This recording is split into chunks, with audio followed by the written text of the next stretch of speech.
오늘 부활절입니다. 부활 생명이 무엇입니까? 부활 생명은 새 생명입니다. 새 생명. 새 생명이 있으면 옛 생명도 있겠죠. 옛 생명이 무엇입니까? 육적 생명, 육신의 생명이지요. 이것은 첫사람 아담과 하와가 범죄한 후에 우리에게 들이닥쳤습니다. 아니, 들이닥친 게 아니고 아하, 이것만 남았구나라고 하는 것을 사실은 그때 깨닫게 된 거죠. 아담과 하와가 하나님이 먹지 말라 하신 선악을 알게 하는 나무의 열매를 먹고 어떻게 되었어요? 어떻게 되었습니까? 우리가 죽었다고 얘기하지 않아요? 아니에요? 죽은 거죠, 사실은. 그런데 거기서 몸이 죽지 않았어요. 몸이 죽지가 않았습니다. 이들은 범죄하고 어느 정도까지는 에덴에서 살았고 가인과 아벨도 낳고 또 다른 자녀 그 뒤에 셋도 낳았죠. 그런 자녀들을 또 계속해서 낳고 살았어요. 성경은 아담이 900살이 넘도록 살았다 그렇게 기록하고 있습니다. 자, 눈으로 볼 때는 분명히 선악을 알게 하는 나무의 열매를 먹고 범죄하였는데 어떤 변화가 나타나요? 아무 일도 안 일어나는 것 같죠. 무슨 변화가 있어 보이지 않습니다. 하지만 그 생명, 그가 살고 있는 그 몸으로 사는 그 생명은 이제 무기력해졌습니다. 이것이 바로 옛 생명이에요. 살아있는 것처럼 보이지만 산 것이 아니지요. 거짓 생명입니다. 가짜입니다. 생명이 없는 거예요. 그래서 옛 생명은 생명 같아 보이나 생명이 아닌 가짜이기 때문에 죽음으로 끝납니다. 거기가 끝이에요. 자, 이 옛 생명을 두고 고린도전서 15장 부활장에서는 이렇게 말합니다. 썩을 것, 욕된 것, 약한 것, 육의 몸, 이게 바로 옛 생명의 특징이다. 그런데 이것이 새 생명, 참 생명으로 바뀌었다는 것입니다. 하나님이 바꾸셨어요. 예수님의 부활을 통하여 옛 생명을 새 생명으로 바꾸셨습니다. 그래서 어떻게 돼요? 썩을 것이 썩지 않을 것으로, 없어질 순간의 것이 영원한 것으로, 부끄러운 것이 영광스러운 것으로, 죄된 것이 의의 것으로, 땅의 것이 하늘의 것으로, 육의 것이 영의 것으로 바뀌었다. 우리는 그렇게 믿습니다. 이렇게 옛 생명을 새 생명으로 바꾸신 그 일, 그것이 바로 부활 사건입니다. 오늘 우리가 그 자리에 그 드라마틱한 터닝 포인트에 서 있는 거예요. 이 부활을 통해서 얻게 된 새 생명을 우리가 다른 말로 뭐라고 불러요? 영생이라고 부르는 거죠. 영생, 구원, 영생이라고 부르는 거예요. 이 생명을 영원한 생명. 옛 생명은 영생이 아니잖아요.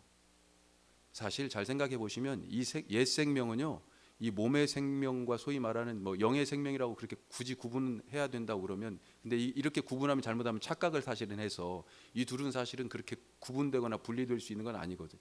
자, 하여튼 그 둘이 같이 있어야 되는 생명이에요. 그래야 온전한 생명이에요. 그런데 범죄함으로 이 영이 하나님에게서 단절되고 끊어졌기 때문에 겉으로 볼 때는 말짱하게 살아있는 것 같지만 사실은 죽은 것이다 라고 하는 것입니다. 범죄한 아담과 하와는 이 영생을 잃어버렸습니다. 그래서 둘째 아담이신 예수님께서 오셔서 그 죽음과 부활을 통해서 우리에게 다시 영생, 새 생명, 부활 생명을 주신 것입니다. 이 영생이 이 땅에 오신 사건, 그것이 우리에게 선포된 일이 바로 오늘 이 부활절의 빈 무덤의 사건이죠. 다시 한번 말씀드리죠. 첫 번째 창조 때 사람을 만드셨잖아요. 그 창조의 끝에, 우리가 이 창조의 끝에 사람을 만드시는 창세기 이야기에서 아주 중요하게 그리고 특별하게 읽는 대목이 있잖아요. 하나님께서 사람을 만드시는데 하나님의 모양과 형상대로 만들었다 이렇게 되어 있는데, 그것을 1장에서 모양과 형상으로 만들었다라고 하는 창세기 1장의 말씀을 2장에서는 뭐라고 말씀해요? 사람을 흙으로 만드시고 먼지로 만드시고 그리고 그 코에 하나님의 숨을 불어넣었다. 그 하나님의 숨이 있기 때문에 그 사람이 하나님의 모양, 하나님을 닮은 형상으로 살아갈 수 있게 된 것입니다. 하나님의 숨이 그 사람에게 들어가니까, 그 진흙덩어리에 들어가니까 성경은 뭐라고 얘기하냐면 그가 살아있는 존재, 생명이 되었다. living being, 살아있는 존재가 되었다. 드디어 생명이 생겼다 이 사람에게, 그렇게 말하고 있는 것이에요. 하나님으로 숨쉬는 이들은 이제 영원히 살 수 있는 그런 은혜를, 그런 생명을 부여받았습니다. 그런데 이 생명을 잃어버렸잖아요. 범죄함으로 하나님의 영이 떠났습니다. 하나님이 주신 숨이 끊어졌어요. 죄 때문에 죽게 된 것입니다. 그래서 반쪽으로만 사는 거예요. 이 몸으로만, 보이는 몸으로만 살게 되는 것인데, 영이 죽었으니 이렇게 이 몸으로 살다가 몸이 시간이 지나고 때가 되면 죽어버리잖아요. 소멸되죠. 그것으로 끝나는 허무한 인생이 되어버렸다는 것이죠. 불완전한 생명이에요. 몸으로 살아가는 생명은. 하지만 예수님이 오셔서 우리 모두의 죄를 짊어지시고 십자가에서 대신 죽으심으로 죄 때문에 그렇게 됐는데 그 죄를 없애셨습니다. 그리고 하나님의 영을 새롭게 우리에게 불어넣으시며 새로운 모습으로 창조하시는 거예요. 이것이 바로 오늘 우리가 맞닥뜨리고 있는 부활의 사건입니다. 그래서 부활을 뭐라고 얘기하고 있어요? 부활, 같이 한번 읽어보죠. 시작. 부활, 두 번째 창조. 맞습니다. 하나님이 다시 우리를 만드시는 거예요. 창세기에서 아담과 하와만 하나님이 만드신 게 아니고 지금 예수 그리스도 안에서 우리를 만드시는 그 사건이 바로 부활이라는 것이에요. 고린도후서 5장 17절에서 그래서 이렇게 말씀하죠. 그런즉 누구든지 그리스도 예수 안에 있으면 새로운 피조물이라. 번역이 피조물 이렇게 돼 있는데 New Creation, 새로운 창조물이다 이렇게 지금 돼 있는 거예요. 그리스도 예수 안에서 우리가 새롭게 창조되었다. 이전 것은 지나갔으니 보라 새 것이 되었도다. 새 생명이 시작된 것입니다. 자, 그러면 이 부활의 새 생명, 하나님이 원래 우리에게 주신 그 영원한 생명, 영생으로 살기 위해서는 어떻게 해야 됩니까? 첫 번째로 믿음으로 살아야 합니다. 오늘은 한번 따라서 해봅시다. 우리 믿음으로 삽시다. 믿음으로 살아라, 그렇게 말씀해요. 부활의 생명으로, 새 생명으로 영생을 누리며 사는 것, 믿음으로 살 때 가능한 것입니다. 오늘 말씀은 예수님이 부활하신 날 새벽 예수님이 묻힌 그 무덤가의 풍경입니다. 여인들이 지금 무덤에 갔어요. 세 명이 오늘 말씀에서는 등장하죠. 막달라 마리아, 야고보의 어머니 마리아, 살로메, 세 사람이 등장합니다. 그런데 이 여인들이 오늘 새벽에도 같이 잠깐 말씀을 나눴습니다만 이 여인들이 어떤 마음으로 지금 무덤에 간 거예요? 손에 무엇이 들려 있습니까? 향품이 들려져 있어요. 이 향품은 뭐 하는 데 쓰는 거예요? 죽은 시체를 지금 잘 닦아 처리하기 위하여 들고 가는 것입니다. 원래는 묻기 전에 이 일을 해야 돼요. 사실 다른 사람들은 모르는데 나중에 아마 이 제자들이 예수님의 그 사건들을 쭉 되짚어 보면서 생각났던 아주 중요한 사람이 한 사람이 있어요. 한 여인이 예수님께 와가지고 300데나리온이나 나가는 그 향유를 예수님께 부었잖아요.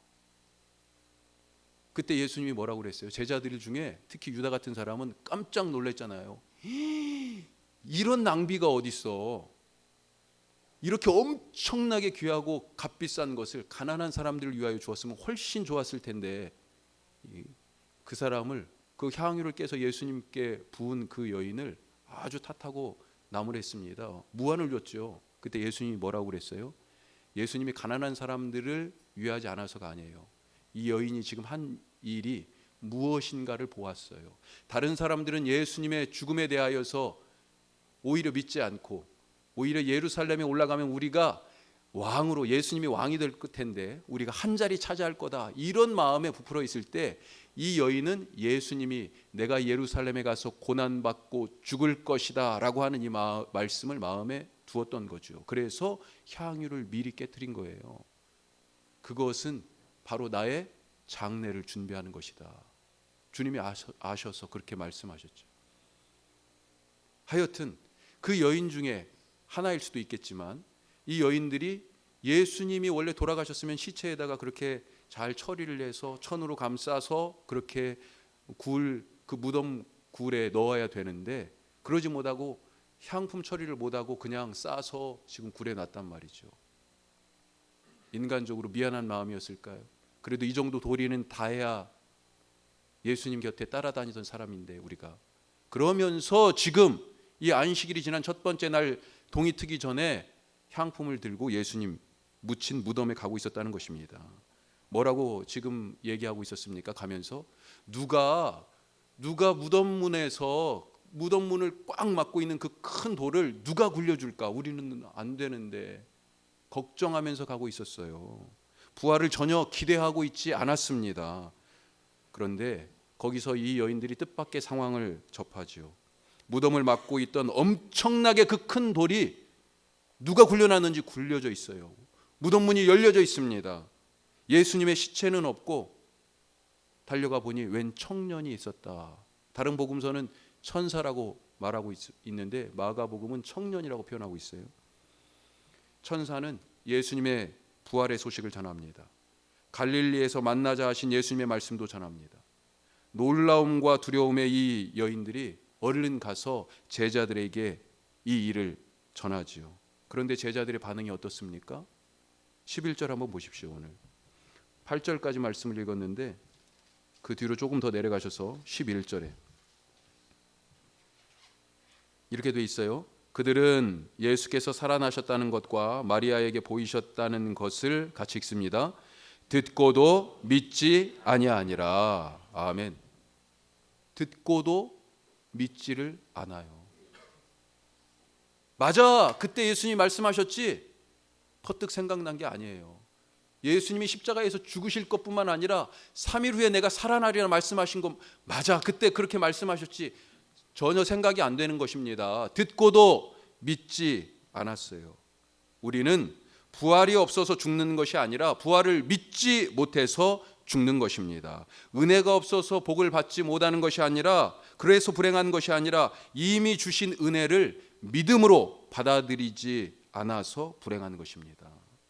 믿음이 없어서 아직도 옛 생명이 지배하는 불행하고 복 없는 삶을 살면서 힘들어 죽겠다, 이렇게 사는 것 정말로 지겹다, 이렇게 얘기할 수밖에 없는 거죠. 지금 우리의 문제는 따라서 믿음이 깨진 것에서 비롯되었습니다. 믿음의 문제예요. 부활의 현장에 있던 사람들에게 뿐만 아니라 지금 우리에게 가장 절실하게 필요한 것이 믿음이다. 주님 내게 그 믿음 주시옵소서. 오늘 주님께 간구하시길 바랍니다. 부활 생명으로 살기 위해 하나님께서 우리 모두에게 이 생명, 이 믿음 주시기를 간절히 바라고 축복합니다. 자, 두 번째로 이 부활 생명 영생으로 살기 위해서 어떻게 해야 영생으로 살 수 있을까? 말씀으로 살아야 된다 하는 것입니다. 말씀으로. 자, 믿음이 있어야 산다, 지금 그렇게 돼 있는데 이 믿음이 어디에서 생겨요? 말씀에서 생기는 거죠. 봐야 믿고 들어야 믿고. 물론 이 사람들은 지금 보고도 안 믿고 들어도 못 믿겠다 이러는 것이지만 기본적으로 듣고 보는 데서 믿음이 시작되는 것이죠. 예수님의 시체가 없어서 당황해하는 이 여인들 보고 무덤에 있던 천사가 말합니다. 우리 7절 말씀 한번 보죠. 자, 7절은 우리 같이 읽겠습니다. 가서 그의 제자들과 베드로에게 이르기를 예수께서 너희보다 먼저 갈릴리로 가시나니 전에 너희에게 말씀하신 대로 너희가 거기서 배우리라 하라 하는지라. 여기서 지금 뭐라고 돼 있어요? 천사가 지금 전하는 얘기잖아요. 가서 지금 이 여인들에게, 제자들에게 가서 얘기 좀 하라고, 전하라고 당부하시는 말씀인데 뭐라고 돼 있어요? 전에 너희에게 말씀하시던 대로, 그렇게 지금 말하고 있어요. 너희가 그 말을 제대로 안 들었으니 믿음이 안 생기는 거지, 지금 그 얘기 아닙니까? 누가는 이 장면을 조금 더 구체적으로 얘기합니다. 누가복음 24장 5절부터 한번 찾아볼까요? 예, 제가 그냥 혼자 읽으려고 그랬는데 찾아보죠. 누가복음 24장 5절, 6절, 7절.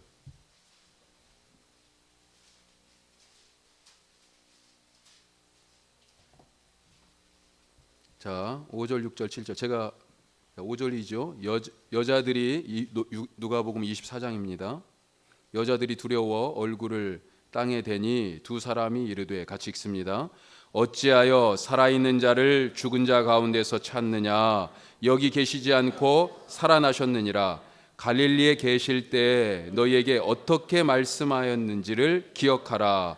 이르시기를 인자가 죄인의 손에 넘겨져 십자가에 못 박히고 제3일에 다시 살아나야 하리라 하셨느니라. 네, 아멘.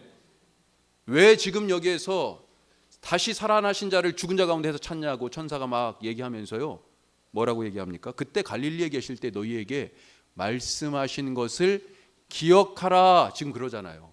이미 들었어요. 그런데 다 까먹었잖아요. 그 말씀을 기억하라. 지금 그렇게 얘기하고 있습니다. 아니, 부활의 사건이 일어났는데 그 들은 말씀이 생각이 안 나니까 이게 지금 무슨 일이지? 받아들일 수가 없는 거잖아요. 믿을 수가 없는 거죠. 그래서 기억하라. 그 말씀을, 전에 갈릴리에 계실 때 하신 말씀, 어떤 말씀이에요? 7절 말씀이죠. 예? 인자가 죄인의 손에 넘겨져 십자가에 못 박히고 제3일에 다시 살아나야 하리라. 그때 그렇게 말씀하시지 않았느냐. 이제 알았습니다. 왜 무덤이 비었는지 이제 제자들이 알았어요. 무덤을 잘못 찾아온 것도 아니고, 누가 시체를 옮겨놓은 것도 아니고, 누가 훔쳐간 것도 아닙니다. 이 무덤이 비어있는 것은 예수님이 부활하셨기 때문입니다.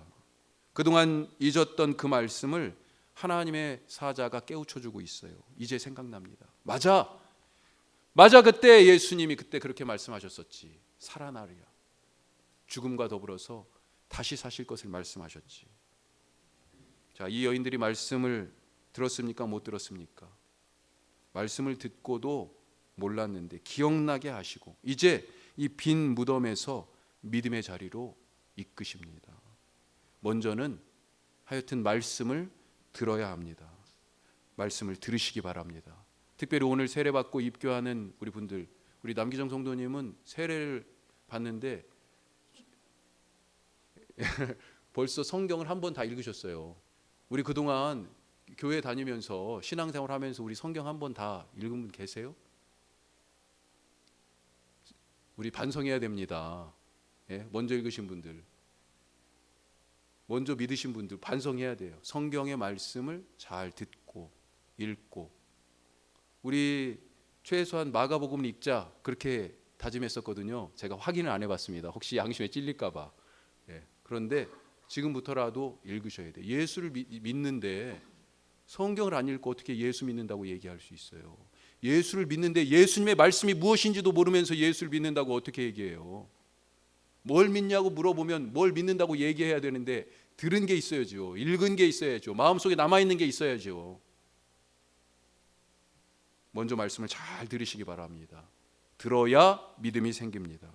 또 듣는 것을 믿게 되어 있습니다. 다른 말이 아니라 세상에 그 많은 말들이 있는데 그거 말고요, 예수님의 말씀을 들으시기 바랍니다. 그 말씀이 우리를 살립니다. 말씀이 무엇이에요? 예수님이 말씀이시잖아요. 예수님이 우리를 살리신다는 얘기잖아요. 말씀을 듣고 믿는 믿음이 우리를 살리는 것을 믿으시기 바랍니다.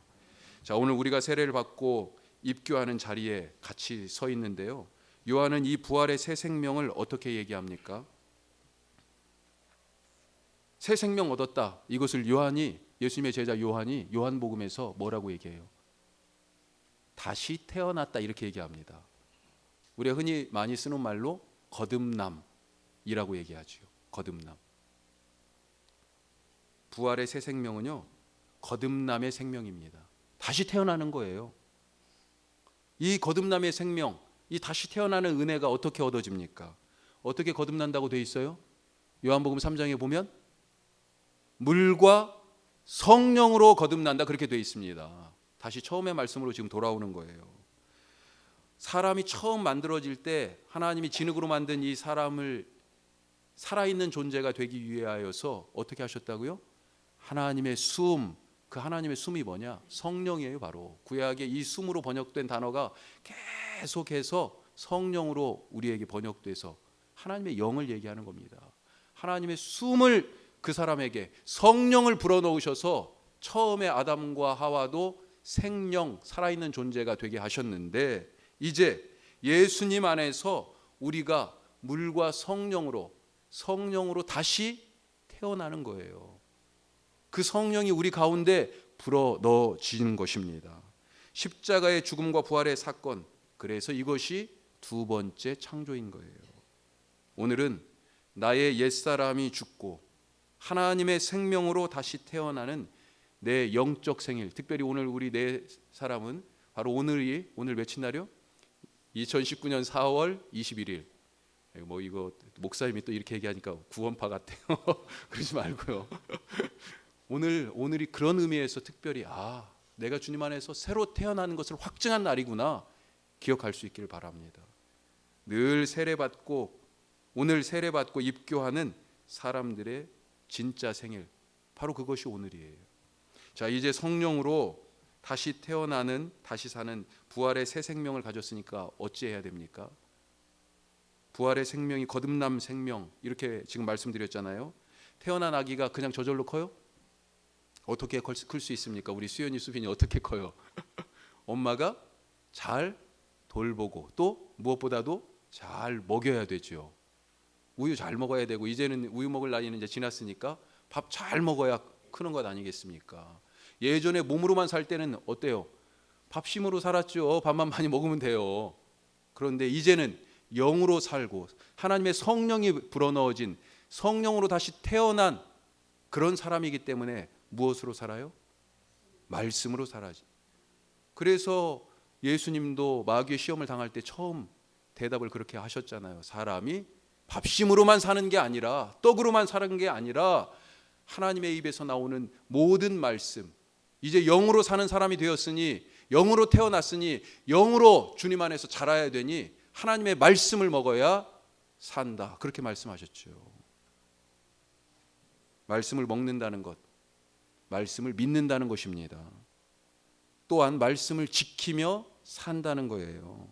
거기에 처음에 아담과 하와가 이 하나님의 말씀을 믿지도 않고 이 말씀을 지키지도 않았기 때문에 그래서 죽은 것 아닙니까?